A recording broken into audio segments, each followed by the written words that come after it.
Os extraterrestres estão entre nós? Muitos dizem que sim. Assista este vídeo até o final e tire suas conclusões. Conte-nos o que você achou.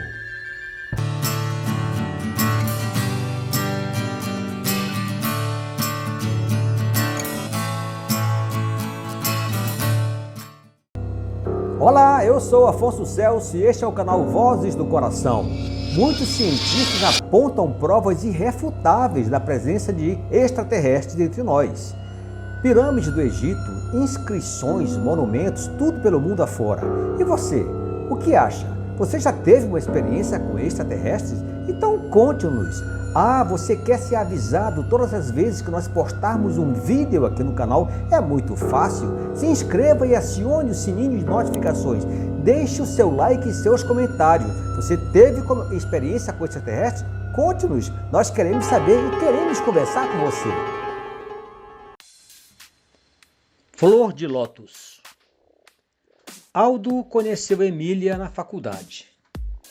Ambos cursavam física nuclear em uma grande universidade e se destacavam entre os demais alunos. Costumavam estudar juntos, passear juntos, etc. Eram dois grandes amigos. Na verdade, nenhum dos dois jamais quis qualquer outra coisa com o outro além da amizade. Respeitavam-se mutuamente, tanto por suas inteligências quanto pelo caráter. Ambos tinham opiniões coincidentes em muitos aspectos, exceto um. Aldo não acreditava na mínima possibilidade de existência de vida extraterrestre, enquanto Emília pensava exatamente o contrário. Nunca chegaram a discutir seriamente por isso, mas sempre que conversavam a respeito, gerava-se um pequeno mal-estar entre ambos. Aldo até evitava tocar no tema, mas, curiosamente, este era um dos assuntos preferidos por Emília. Sabia tudo sobre OVNIs, ufologia, aparições suspeitas no céu, áreas militares secretas, testes que não eram divulgados, enfim, qualquer assunto a respeito de vida extraterrestre interessava a moça. Após mais um dia de aula, sentados à sombra de uma árvore no campus universitário, Emília puxou novamente o assunto. Estive lendo um artigo numa conceituada revista científica que garante que existem seres de outros planetas, que eles estão entre nós há centenas de anos, estudando nosso comportamento, nossas fraquezas e pontos fortes, disse Emília. Eu gostaria de saber como é que esses pseudocientistas sabem essas coisas. Todas as teorias que foram levantadas até agora não tiveram qualquer comprovação, retrucou Aldo. Pois saiba que esse artigo a que me refiro afirma também que eles têm poderes que nós consideramos sobrenaturais.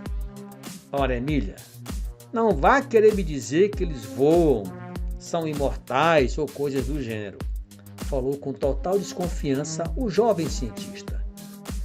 Pois uma das coisas que o autor do artigo afirma é que eles, se quiserem, e quando quiserem, podem vencer a força da gravidade e superar fenômenos como descargas elétricas, levantar pesadas cargas, etc.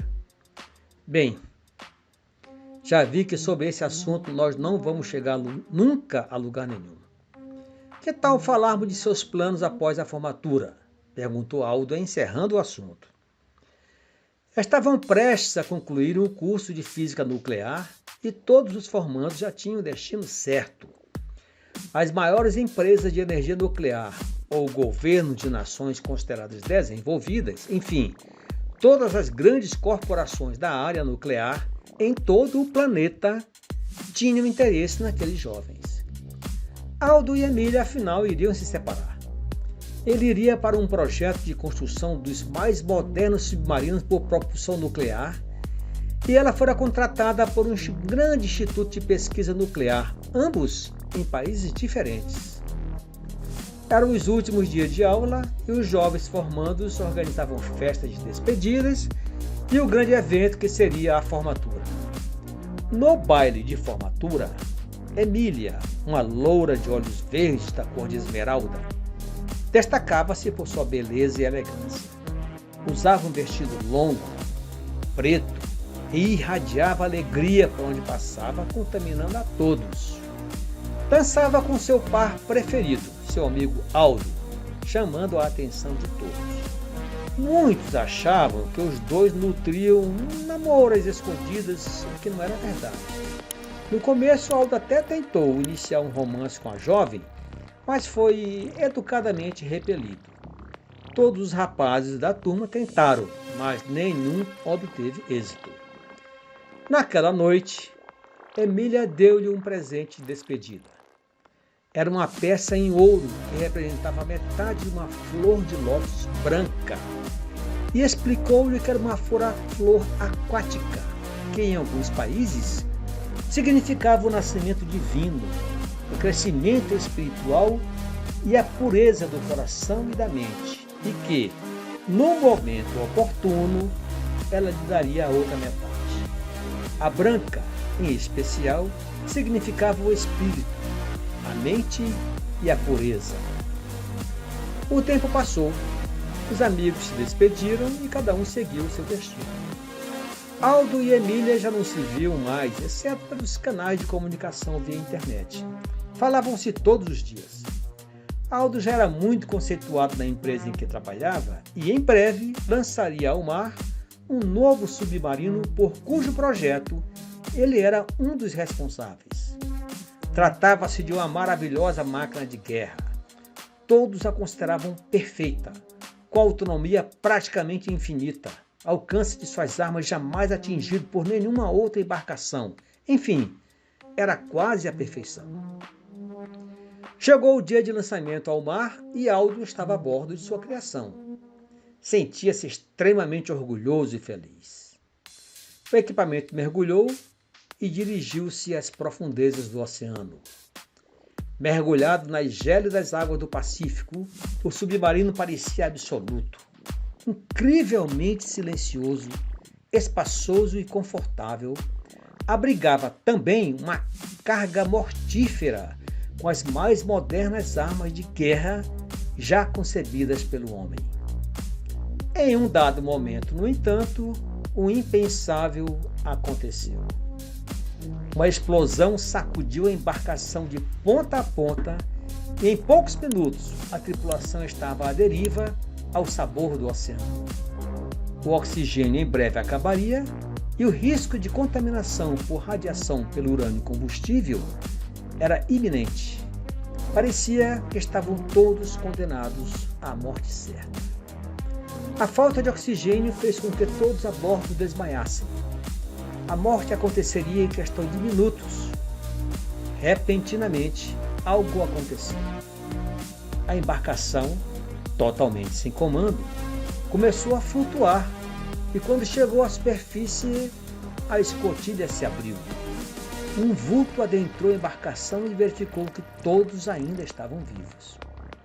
Tomou as providências técnicas para isolar a radiação e, aproximando-se de Aldo, depositou em sua mão a metade de uma flor de lótus branca em ouro.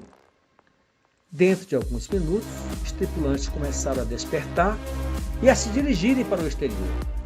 Aldo, ainda atordoado, retirou do bolso a outra metade da flor de lótus e viu que se encaixava perfeitamente com a que encontrou em sua mão quando despertou.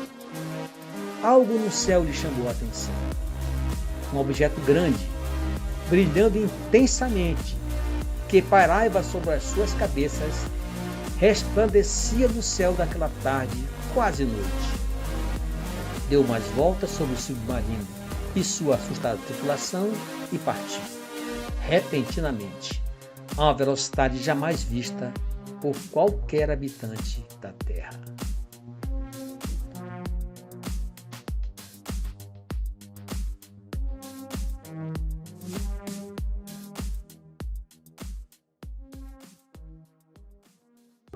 Muito obrigado a você que assistiu este vídeo até o final.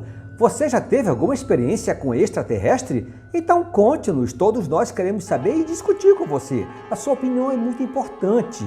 Não se esqueça de se inscrever no nosso canal. É muito fácil, aqui embaixo, é só dar um clique.